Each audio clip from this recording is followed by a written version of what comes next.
Hello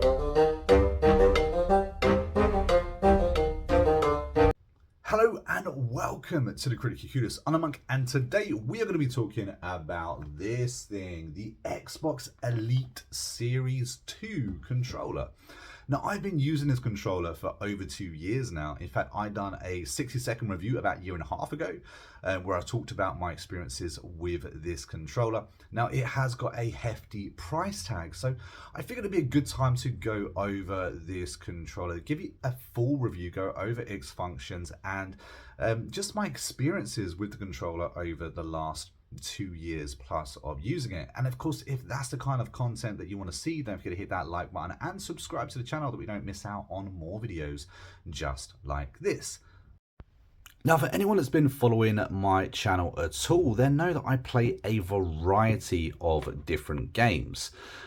Anything from action games, adventure games, to first-person shooter games like, for instance, Call of Duty. So this kind of controller has massively upgraded my my gameplay just entirely. I play a lot of different games, and I can honestly say that this controller right here has had a massive impact on my gameplay, especially games like Call of Duty, for instance.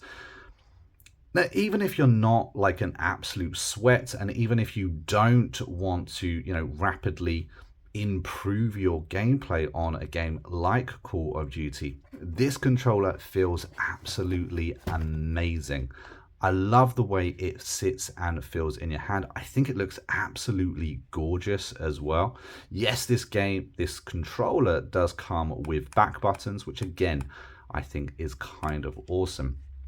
Now, one good thing about this controller, if we just turn it on real quick, is that you can actually program it and set it so that way you can make the different buttons do different things. And of course, you've got a little program here where it will save the different map layout that you have programmed into, for instance, the back buttons, which I think is quite cool.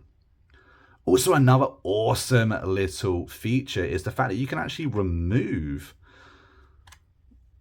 these little bits here. They are magnetic, which again is kind of cool. And you've got a variety of different types that you can then include and install on your brand new controller. Now, the problem with this controller really is that it looks absolutely stunning, but it's going to show up every single fingerprint that you put on it. So if you want like a sleek controller, you're going to have to wipe it down every now and then, because it really does pick up absolutely everything. This controller is stunning. It looks fantastic.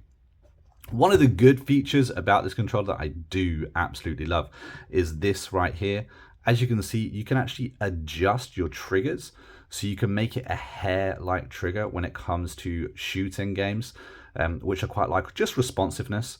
It's quite easy to adjust. And as you can see, this trigger now, if we can just get this here, you can see it's just a little touch now into firing, as opposed to, if we put it all the way up to the top, as opposed to a standard controller there. Again, these back buttons, these are also removable. You can take these off. So if you're not using every single back button, if you don't need them to do that, for instance, you can take them off, store them away, and you're all cushy after that too. Now, this controller does come with a pretty handy charging cable as well. This thing's really long. So although it has an unbelievable good battery life, I mean, it does have a ridiculously good battery life. You can, of course, plug and play, and it charges up pretty good as well. Now, like I said, this controller is a very, very good controller. In fact, I would say it's the best controller I've ever personally used. I've used it for over 2 years now, and in that time I've got an awful lot of play out of it, and I can say that it is my favorite controller that I have ever used. I feel that it is so bloody responsive to every action that I want it to take. And of course, that's massively improved my gameplay. Now, like I've mentioned, I do play COD. I love Warzone, I love BR, and this thing has made me feel like I can actually compete with PC players at times. Now, I may be a little bit deluded because my gameplay isn't that great. However, little things like this, being able to adjust my my tension, I love that kind of thing. Just the customizability that this controller offers is fantastic. Now, we really should talk about price, right? Because this is not a cheap controller. In fact, it's an old controller now, and even as an old controller, or even as something that has been out and released for quite a long time, it still holds its value at £150, which is no small feat. £150 is quite expensive for a controller. It's twice as expensive as, for instance, a PlayStation 5 controller, or a standard Xbox controller. It is massively more expensive. However, that being said, I would say that I think it's worth the money if you want to step up your game, if you want something that looks and feels elite. This is the controller for you. It looks amazing. It feels amazing in your hands. I can't really obviously convey just how well this sits in your hands and how well it feels. It is heavier than a standard controller, however, and the weight of this controller is something you're going to have to get used to over time. It also comes with this little charging dock, which is quite cool. You can just sit it down. It's magnetic, which is really nice. All of these things are magnetic, which works really, really well. I also like the different little tacks that you can put on. If you don't like, for instance, this as your directional pad, you have got the standard that you could pop in as well. Now, like I said, I've had this controller for a very long time. A lot of people have spoken about stick drift. I did do a 60-second video and review for this controller before, and a lot of people, I've got a ton of comments basically talking about stick drift and stuff like that. Like I said, if there is stick drift, you can change that in your games. You can fix that. Stick drift isn't something that I've personally found to be a problem in my experience with this controller. I have had problems with my controllers though, and I will explain that, because this is actually the second controller I have had in the last 2.5-3 years, with this. However, despite there being an issue with my initial controller, I feel that my gameplay experience is so good that it warranted buying again. Now, of course, I will also say that if you have an issue with this controller whenever you buy it, you can, of course, send this back off to Microsoft. They will fix it, return it, or just give you a new one. That is something you can do with any Microsoft product, so that is something to consider. Anyway, I'm going to switch controllers right now. And this, unfortunately, is my first controller, the original controller, the controller that featured in my other video. Now, as you can see, they are both the same controller. It is the Elite Series 2. Now, over the last 2.5 years of near constant use. Now, remember, guys, I do run a YouTube channel.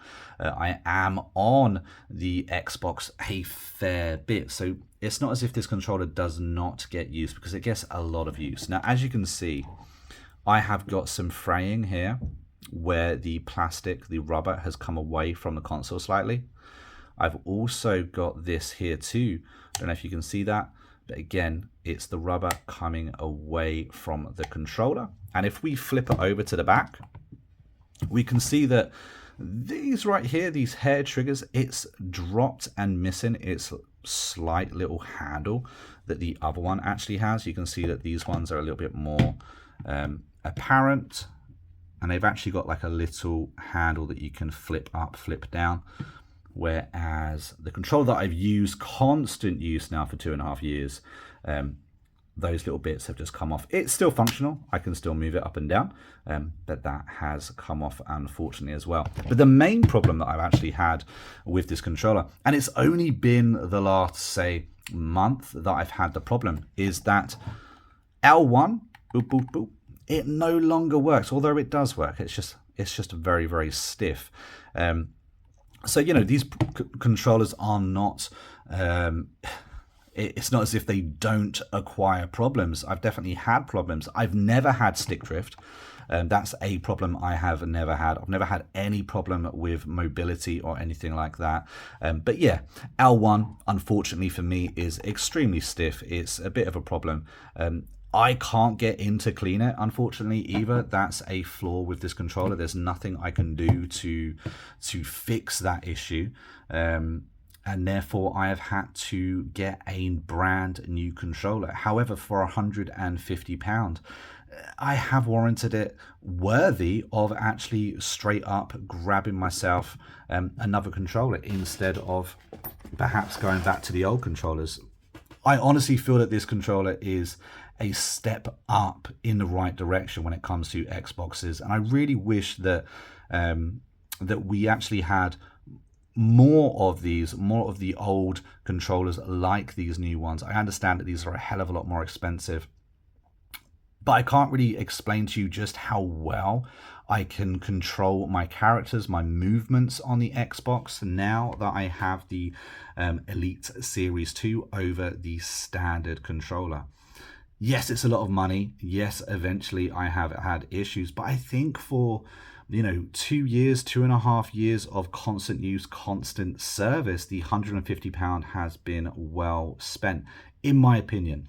I should absolutely send off my old Elite Series 2 controller, and now I have a replacement. I'm probably going to do that, to be fair, because it's if it can be fixed, then that's an absolute win for me. I'm quite happy to have two. I also play co-op games and two-player games, so there is that. But yeah, I'm going to send the other one off, get it fixed, and yeah, I will have two Elite Series 2 controllers. But that is my complete review on this controller, guys. I actually think that it's fabulous. I do think that it's a really good controller. I think it looks amazing. I think it feels amazing. It's a little bit noisier than the other controllers, unfortunately. It is a little bit noisier because it's a little bit more mechanical in what it feels like. But for me, it's an absolute win.